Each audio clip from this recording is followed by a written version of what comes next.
Hola, es una alegría para mí poder continuar con otro estudio en esta serie sobre el carácter de Dios y ya estamos llegando a los últimos temas, por lo menos de los que estaré presentando por mi parte, y en el día de hoy quería enfocarme específicamente en los juicios de Dios. ¿Cómo son los juicios de Dios? ¿Qué es lo que ellos conllevan? ¿Se puede percibir algunos pasos que se repitan constantemente en todas las historias respecto de cómo obra Dios en sus juicios contra los pecadores? La mayoría de nosotros hemos tenido ideas bien definidas respecto de lo que significa la ira de Dios y los juicios de Dios. Hemos tenido ideas bien definidas respecto de la visitación de Dios, de lo que era la venganza de Dios y los castigos de Dios. Y hemos por mucho tiempo creído que estos hechos, estas acciones activas por parte de Dios, en las cuales Él directamente en cierto momento perdía su paciencia, castigaba y eliminaba a todos aquellos que se rebelaran contra Él y contra su reino. Nosotros entendíamos antes de que Él mandaba a sus ángeles a dañar, a atormentar y a matar directamente a los seres humanos, o de que Él usaba las fuerzas de la naturaleza, direccionaba las fuerzas de la naturaleza en forma directa para lograr su objetivo de destruir a los rebeldes. Sin embargo, llegando ya a la conclusión de esta serie que hemos hecho del resplandor de la gloria de Dios, del carácter de Dios, estamos viendo de que estábamos tan equivocados.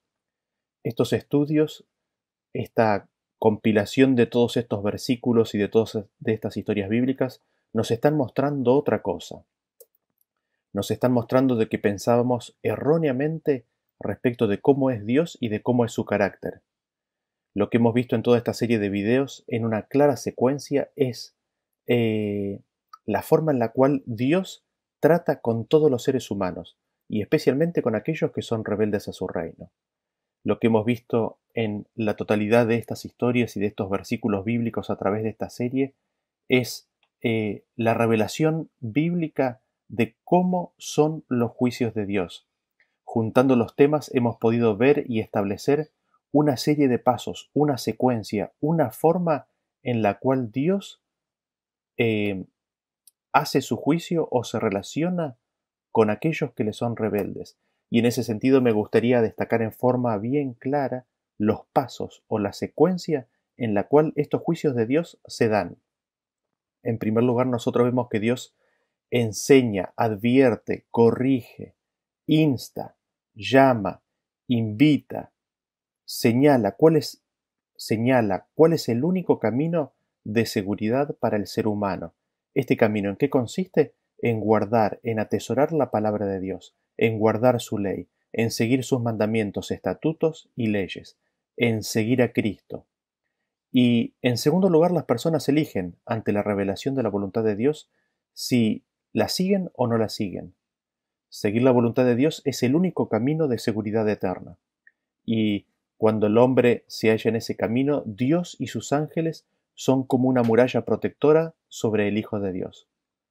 La revelación de la voluntad de Dios viene de diversas maneras, por medio de la palabra de Dios, la Biblia, por medio del Espíritu Santo, el Espíritu Santo hablando a través de otras personas, las providencias de la vida, la revelación de la naturaleza.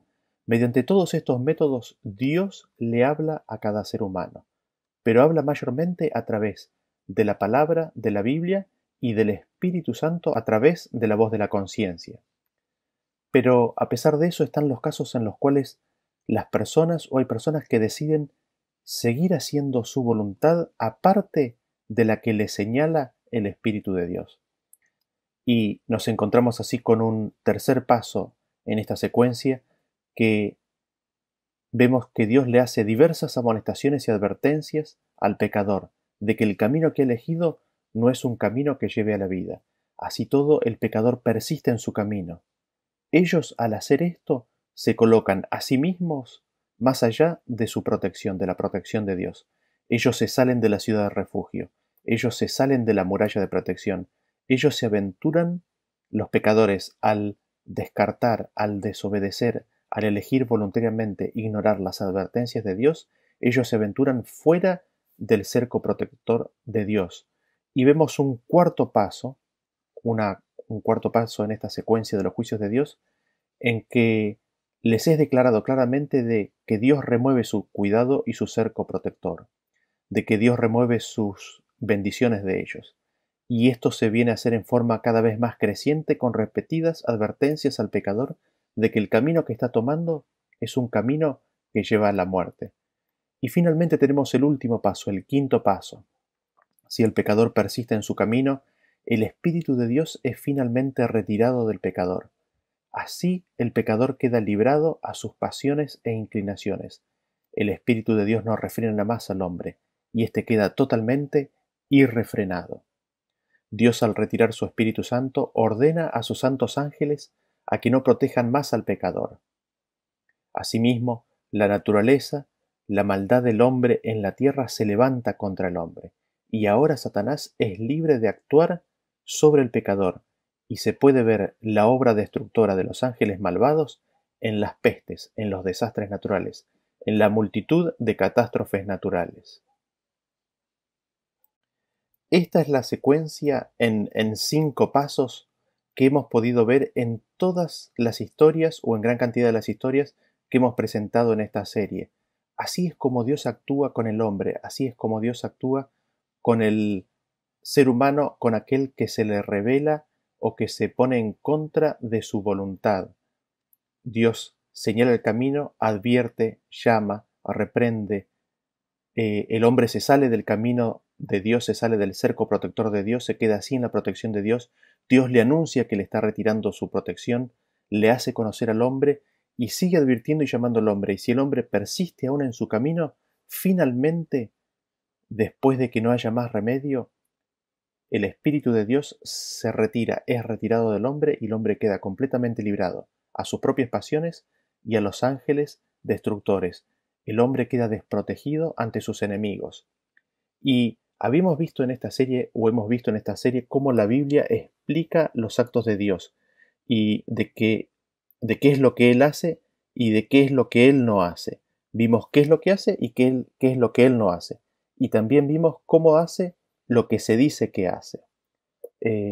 Y en nuestro entendimiento humano, en nuestro entendimiento finito, con nuestros propios lentes, le poníamos a Dios nuestras propias características.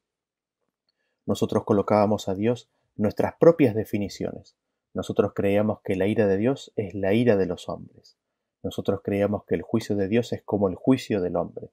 Y creíamos que Dios, enojado, activamente y en forma directa, castigaba al hombre por medio de sus ángeles y por medio de la naturaleza. Sin embargo, cuán equivocados estábamos. Dios lo hace, pero no lo hace activamente, no lo hace directamente. Él sí lo hace cuando se retira.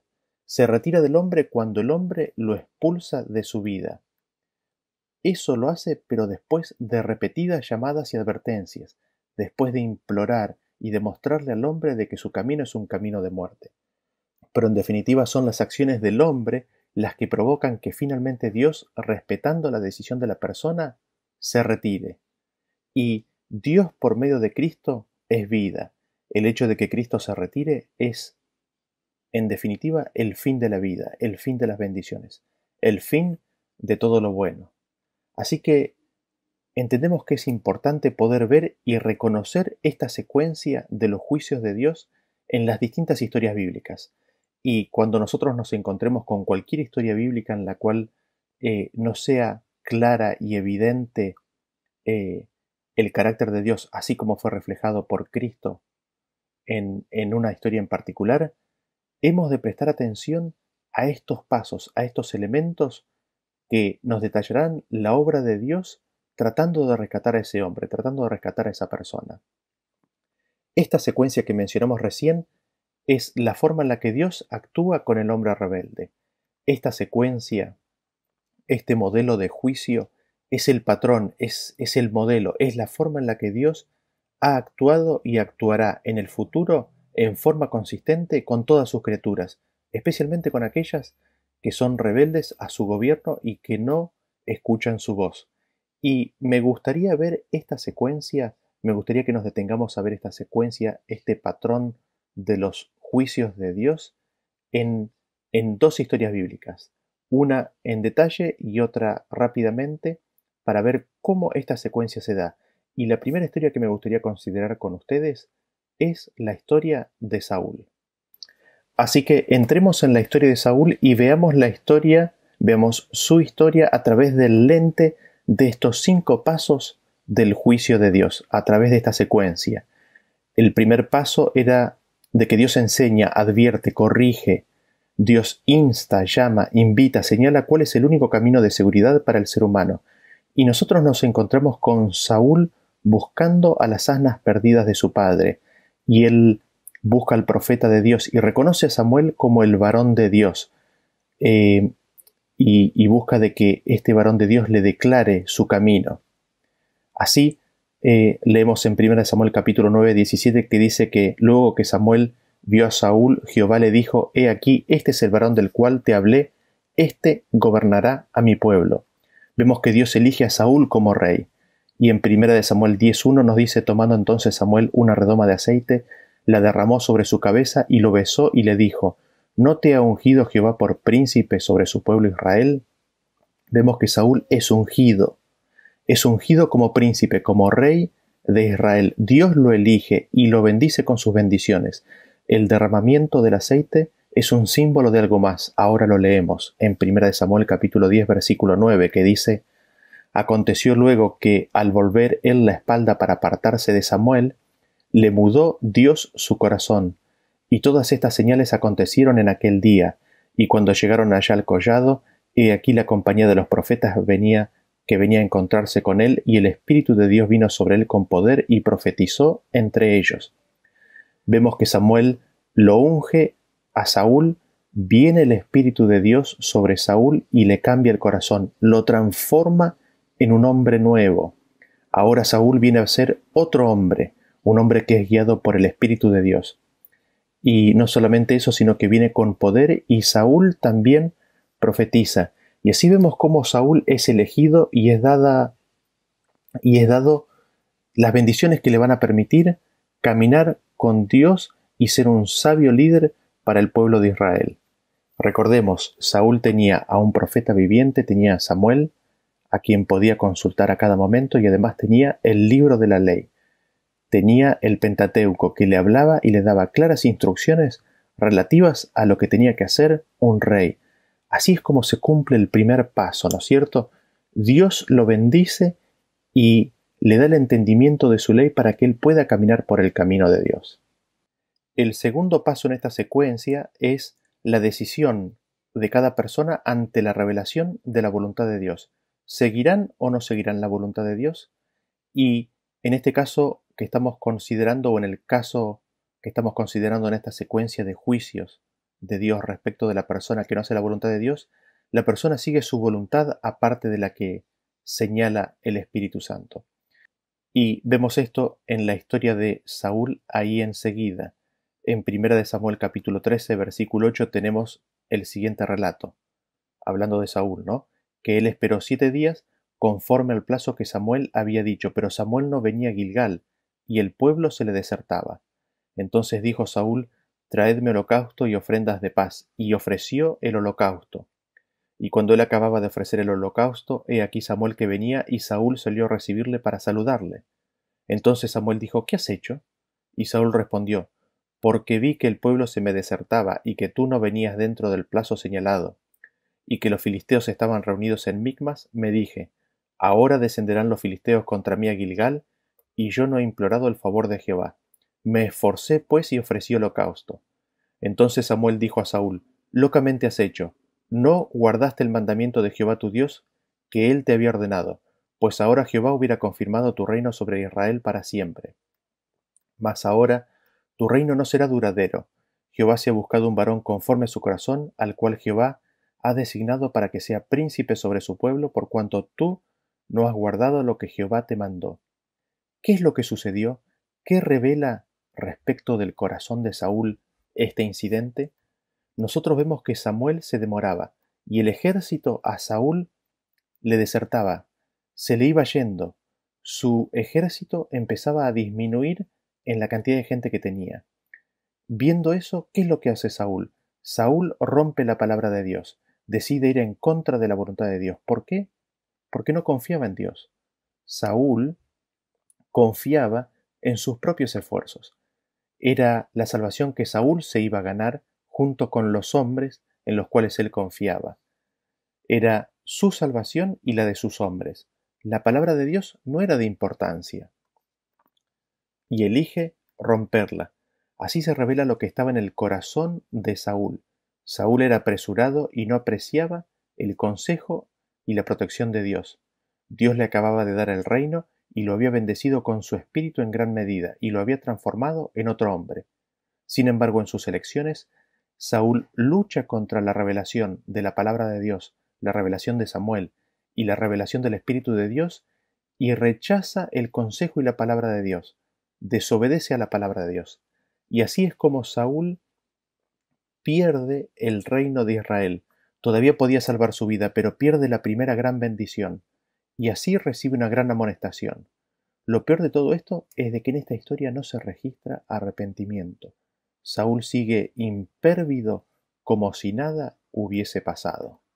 ¿Y cuál es el tercer paso en esta secuencia? Diversas amonestaciones y advertencias se le hacen al pecador de que el camino elegido no es de la vida. Así todo el pecador persiste en su propio camino. Así entonces se coloca más allá de la protección de Dios. Y nosotros tenemos que Saúl continúa su historia y tenemos la historia de Jonatán y su escudero. Saúl había juramentado al pueblo de que cualquiera que coma sería maldito, en ese día en el cual estaban guerreando contra los filisteos.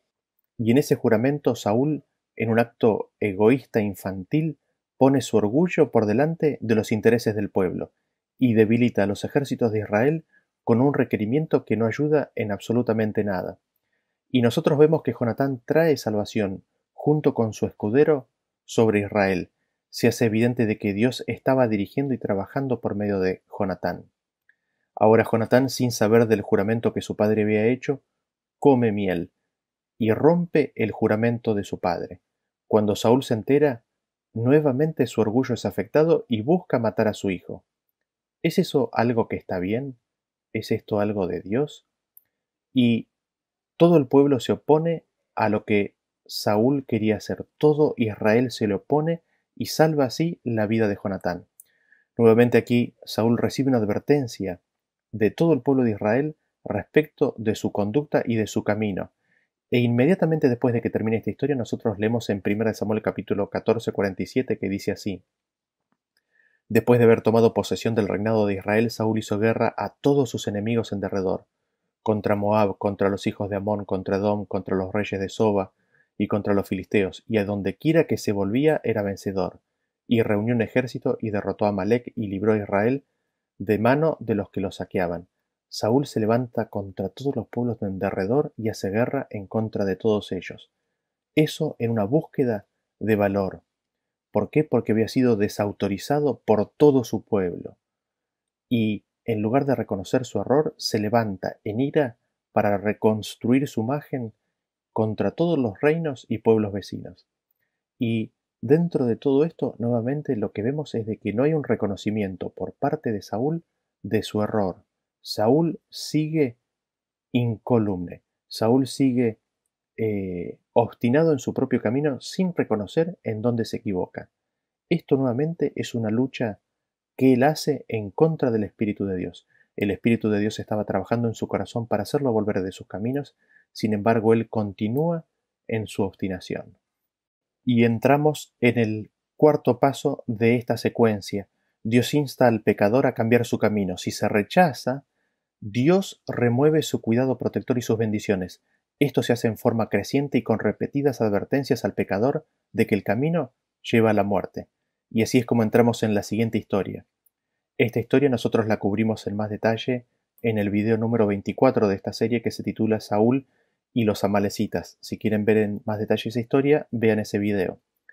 Saúl, enfurecido por la pérdida de su autoridad ante los ojos de Israel, lo que él percibía o lo que él sentía, se lanza contra todos los pueblos vecinos. Dios, viendo esto, le da el deseo de su corazón y redirecciona su ira contra un pueblo específico que ya había perdido completamente la protección de Dios, los amalecitas. Y Dios le da su deseo en forma de pedido, con el anhelo de que, si hacía la palabra de Dios, se abría una puerta para que Dios lo bendiciera. Se abría un camino mediante el cual Dios podría bendecir y rescatar a Saúl. Así Dios le da su propia voluntad a Saúl, dándole este mandato contra el pueblo amalecita, a ver si Saúl en esta ocasión podía guardar su palabra, podía cumplir su palabra. ¿Y qué fue lo que sucedió?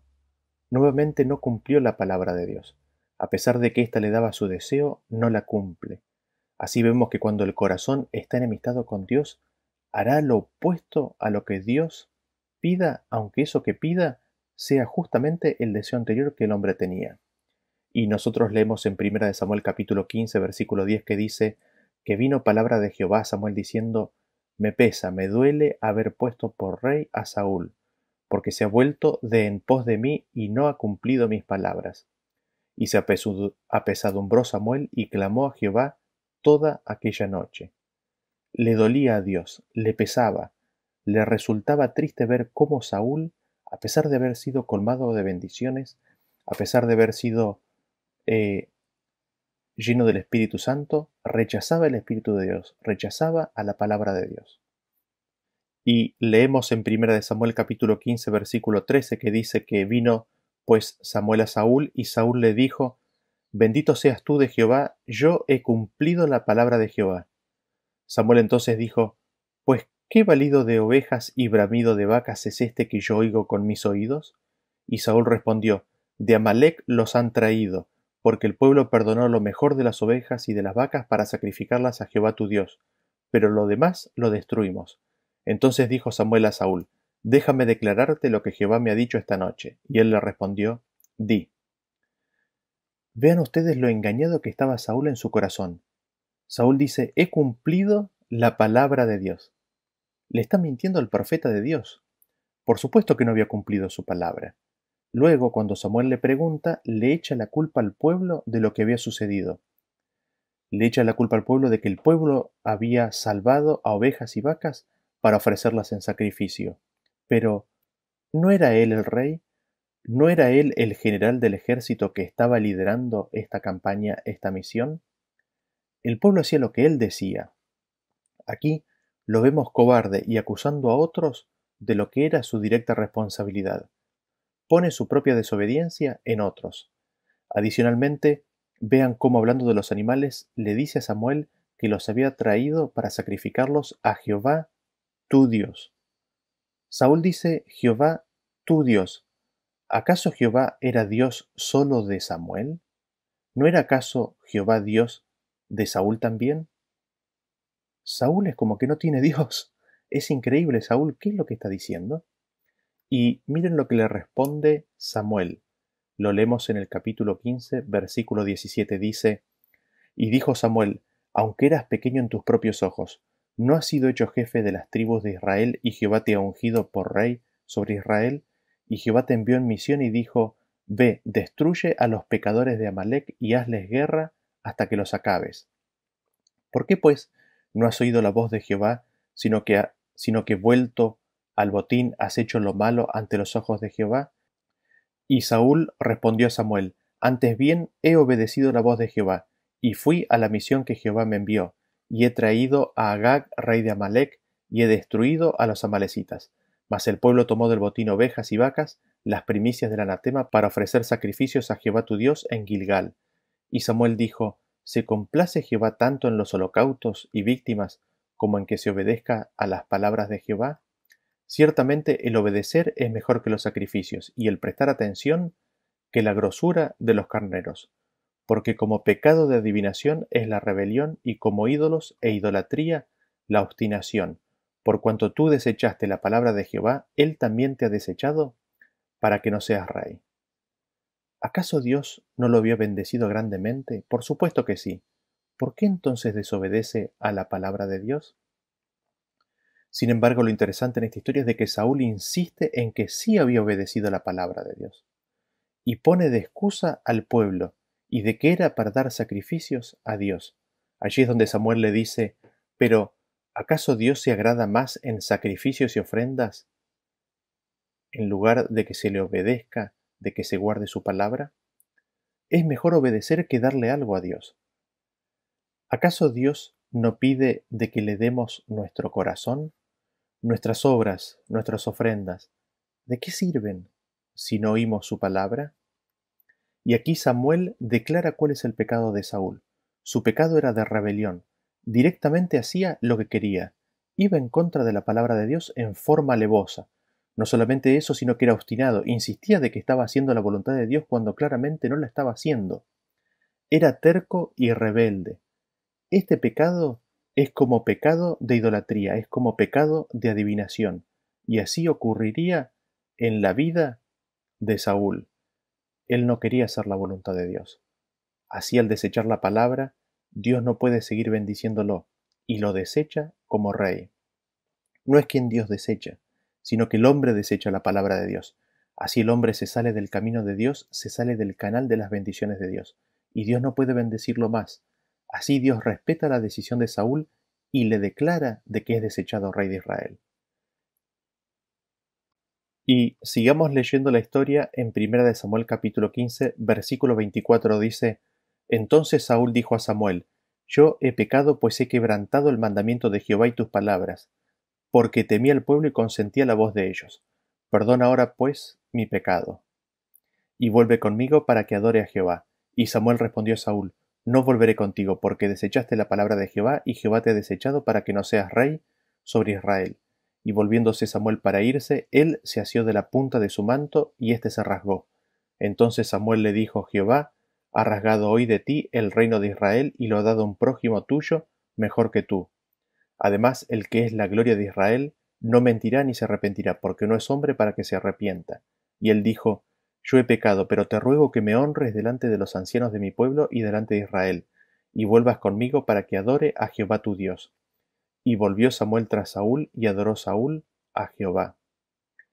Ahora que Samuel le declara claramente lo que implicaba las consecuencias de sus acciones, Saúl confiesa. Pero, ¿qué confesión es esa? Se hace evidente que antes estaba mintiendo. Saúl dice que tiene miedo del pueblo. ¿Es eso verdad? Ahora dudamos hasta de eso inclusive. Y Saúl le ruega a Samuel que vuelva con él a adorar a Dios. ¿Ven que en las palabras de Saúl Jehová no es su Dios porque dice Jehová tu Dios? ¿Y qué es lo que le importa a Saúl? Lo que le importa a Saúl es el qué dirán, el quedar como desahuciado delante del pueblo. Vemos que la confesión que hace Saúl no es una confesión sincera. Él no está dolido en el corazón por no obedecer la palabra de Dios. Él se lamenta de las consecuencias. Él se lamenta de que Samuel no va a ir con él a adorar a Jehová delante de Israel. Él no está arrepentido. Ni siquiera en el hecho de haber sido desechado como rey le hace temblar el corazón. Le es indiferente, él no manifiesta preocupación por esto. Qué cegado estaba Saúl en su pecado, qué cegado que estaba Saúl en su rebelión contra Dios. Le importa el que dirán más que cualquier otra cosa, más que lo que Dios puede hacer o decir respecto de él. Y esta es una señal de alarma y de tensión muy importante para nosotros. ¿Nos importa a nosotros lo que dirán los demás? ¿O nos importa seguir la palabra de Dios? ¿Cómo estamos en este punto? Y miren cómo sigue esta historia. En 1 Samuel capítulo 15 versículo 35 dice: Samuel jamás volvió a ver a Saúl, aunque siempre sintió por él una gran tristeza. Y también a Dios le causó pesar el haber puesto a Saúl como rey de Israel. Le causó gran tristeza, pesar, dolor a Samuel. No solamente a Samuel, sino que también a Dios, el camino que elige Saúl. Saúl elige desobedecer a Dios en forma consistente, persistente, obstinada, y esto tiene implicancias tremendas para la vida de Saúl, para la vida de Israel. Y llegamos así al quinto punto de esta secuencia, de que si el pecador finalmente persiste en su camino, el Espíritu de Dios es retirado del pecador. Así queda librado a sus propias pasiones e inclinaciones. Dios ordena a sus ángeles a que no protejan más al pecador. La naturaleza misma, la maldad del hombre en la tierra, hace que ésta se levante contra el hombre, y el hombre, pecador, así es entregado a sus enemigos. Siendo esto así, el Espíritu de Dios se retira de Saúl. Así llegamos a esta parte de la historia que habíamos visto en el tema anterior. Primera de Samuel 16:14 dice: el Espíritu de Jehová se apartó de Saúl y le atormentaba un espíritu malo de parte de Jehová.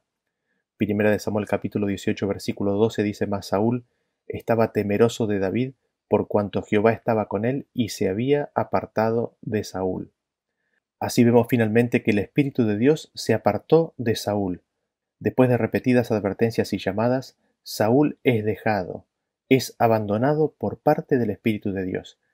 Consecuentemente ahora es atormentado por espíritus malignos. Y traen a David para que toque el arpa y le traiga paz. Y nosotros conocemos en la historia que Saúl se levanta contra David, lo intenta matar varias veces y finalmente lo termina persiguiendo. Y conocemos el fin de la vida de Saúl. La leemos en Primera de Crónicas capítulo 10 versículo 4 que dice así: entonces dijo Saúl a su escudero: saca tu espada y traspásame con ella, no sea que vengan estos incircuncisos y hagan escarnio de mí. Pero su escudero no quiso porque tenía mucho miedo. Entonces Saúl tomó la espada y se echó sobre ella. Seguimos en el versículo 13.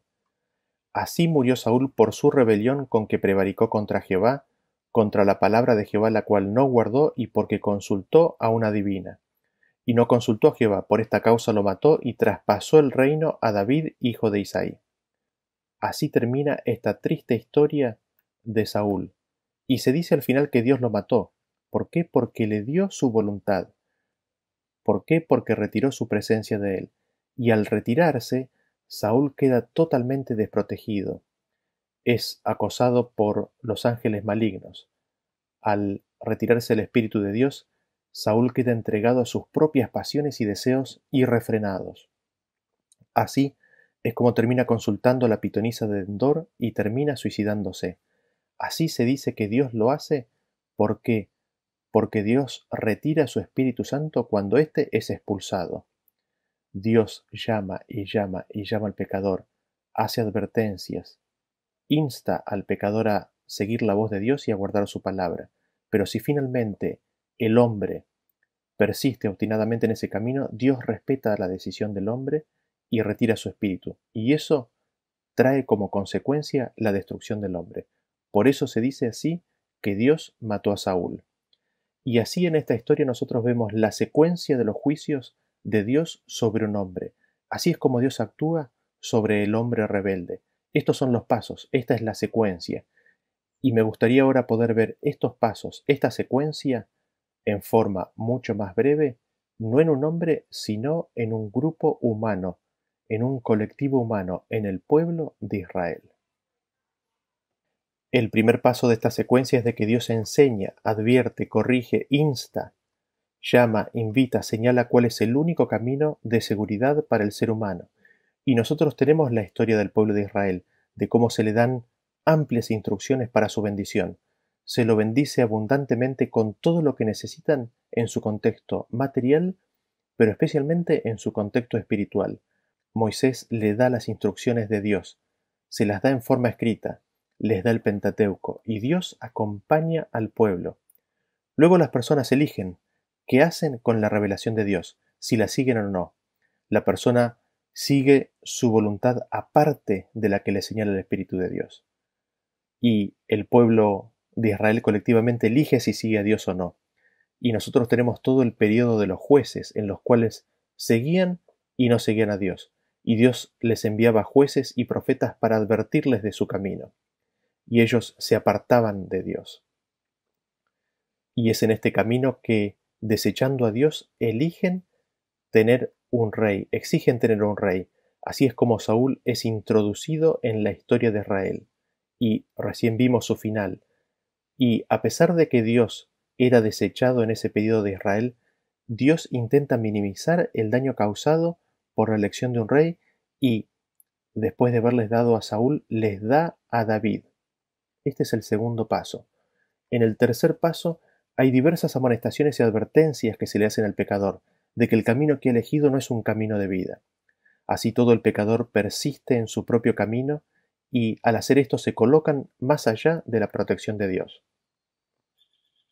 y el hecho de que Israel había elegido un rey los introduce en una dinámica que iba a terminar mal. Y tenemos toda la secuencia de reyes, reyes que seguían a Dios y reyes que desobedecían a Dios. Y a medida que pasaba el tiempo eran más los reyes que desobedecían a Dios que los que seguían a Dios. Y Dios les enviaba profetas. Tenemos la historia de Elías, tenemos la historia de Eliseo como ejemplo. Y pasamos así al cuarto paso, al cuarto punto, que Dios insta nuevamente al pecador a cambiar su camino. Si se rechaza, Dios remueve su cuidado protector y sus bendiciones. Esto se hace en forma creciente y con repetidas advertencias al pecador de que el camino es un camino de muerte. Dios sigue advirtiendo y llamando al pueblo de Israel de que no los puede proteger más. Sin embargo, el pecado se acrecienta tanto que finalmente tenemos en la historia de Manasés una maldad tan grande, un rechazo de Dios tan grande que Dios les anuncia que serán expulsados de la tierra. Dios no los podrá proteger más. Lo interesante de esta historia es de que Manasés sí se arrepintió y Dios lo perdonó. Sin embargo, el pueblo de Dios en forma colectiva había abandonado a Dios. Y así viene el profeta Jeremías, que advierte, llora e implora de que se siga a Dios. Sin embargo, los reyes y el pueblo en general tenían la misma actitud que Saúl. Había obstinación y rebeldía a la palabra de Dios. Afirmaban hacer la voluntad de Dios cuando eran plenamente conscientes de que le rechazaban. Se llenaban de mentiras, rompían constantemente la ley de Dios con el nombre de Jehová en su boca. ¿Y no es eso acaso lo que vemos hoy en día? Todo eso es una señal de los tiempos. Miren cómo se describe todo esto en 2 de Crónicas capítulo 36, a partir del versículo 11 dice: De 21 años era Sedequías cuando comenzó a reinar, y 11 años reinó en Jerusalén, e hizo lo malo ante los ojos de Jehová su Dios, y no se humilló delante del profeta Jeremías, que le hablaba de parte de Jehová. Se rebeló a sí mismo contra Nabucodonosor, al cual había jurado por Dios, y endureció su cerviz y obstinó su corazón para no volverse a Jehová, el Dios de Israel. También todos los principales sacerdotes y el pueblo aumentaron la iniquidad, siguiendo todas las abominaciones de las naciones y contaminando la casa de Jehová, la cual él había santificado en Jerusalén. Y Jehová, el Dios de sus padres, envió constantemente palabra a ellos por medio de sus mensajeros, porque él tenía misericordia de su pueblo y de su habitación. Mas ellos hacían escarnio de los mensajeros de Dios y menospreciaban sus palabras, burlándose de sus profetas, hasta que subió la ira de Jehová contra su pueblo, y no hubo ya remedio. Tremendo, ¿no? Y así llegamos a la quinta etapa, al quinto paso. Finalmente, si el pecador persiste en su camino, el Espíritu de Dios es retirado del pecador, así queda librado a sus propias pasiones e inclinaciones. Dios ordena a sus ángeles que no protejan más al pecador. La naturaleza misma, la maldad del hombre en la tierra hace que ésta se levante contra el hombre. El hombre es entregado a sus enemigos. Y así llegamos a la última instancia, que la encontramos descrita en los siguientes versículos. Segunda de Crónicas capítulo 36, versículo 17 en adelante. Dice: Por lo cual trajo contra ellos al rey de los caldeos, que mató a espada a sus jóvenes en la casa de su santuario, sin perdonar joven ni doncella, anciano ni decrépito. Todos los entregó en sus manos, asimismo todos los utensilios de la casa de Dios, grandes y chicos, los tesoros de la casa de Jehová, y los tesoros de la casa del rey y de sus príncipes, todo lo llevó a Babilonia. Y quemaron la casa de Dios, y rompieron el muro de Jerusalén, y consumieron a fuego todos sus palacios, y destruyeron todos sus objetos deseables. Los que escaparon de la espada fueron llevados cautivos a Babilonia, y fueron siervos de él y de sus hijos, hasta que vino el reino de los persas. Para que se cumpliese la palabra de Jehová por boca de Jeremías, hasta que la tierra hubo gozado de reposo, porque todo el tiempo de su asolamiento reposó, hasta que los 70 años fueron cumplidos. En estos versículos se nos dice que Dios los entregó, no los pudo proteger más. Y nosotros en el libro de Ezequiel y en los escritos de Jeremías leemos de cómo Dios retiró su protección. Dios se retiró, la gloria de Dios se retiró de su pueblo. Dios escondió su rostro de ellos. Y estamos hablando del pueblo de Dios en forma colectiva, ¿no es cierto?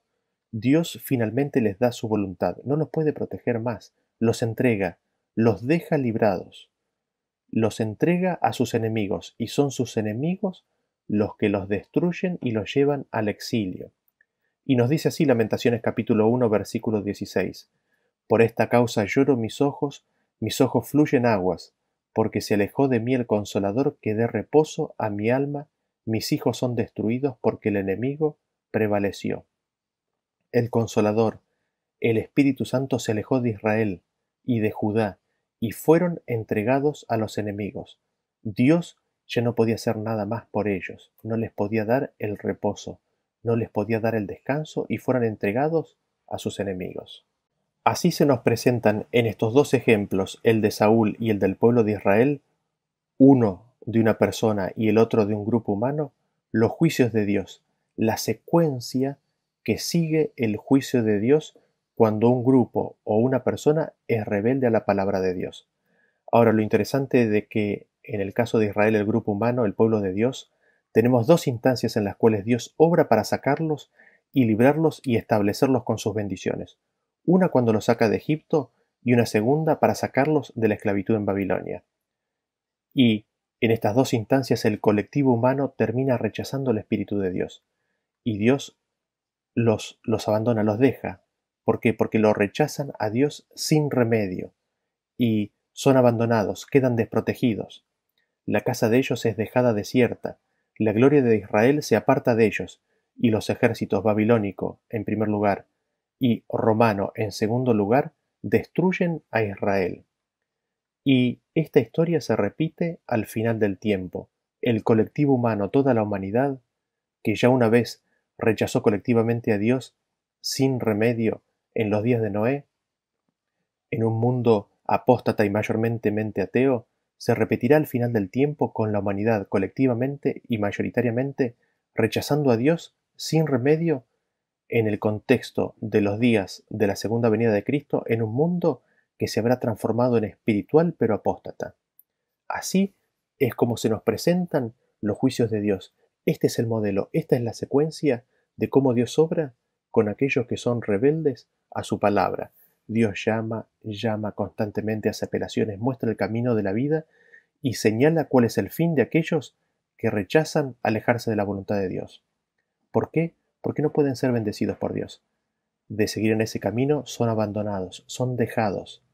Dios no los puede proteger más. ¿Por qué? Porque expulsan a Dios de sus vidas y quedan entregados a sus enemigos, a los ángeles impíos, quedan entregados a sus propias pasiones, y eso solo conlleva la destrucción propia, la destrucción del cuerpo y del alma. Gracias por habernos acompañado en este tema, que Dios los bendiga y nos vemos en el próximo tema. Hasta luego.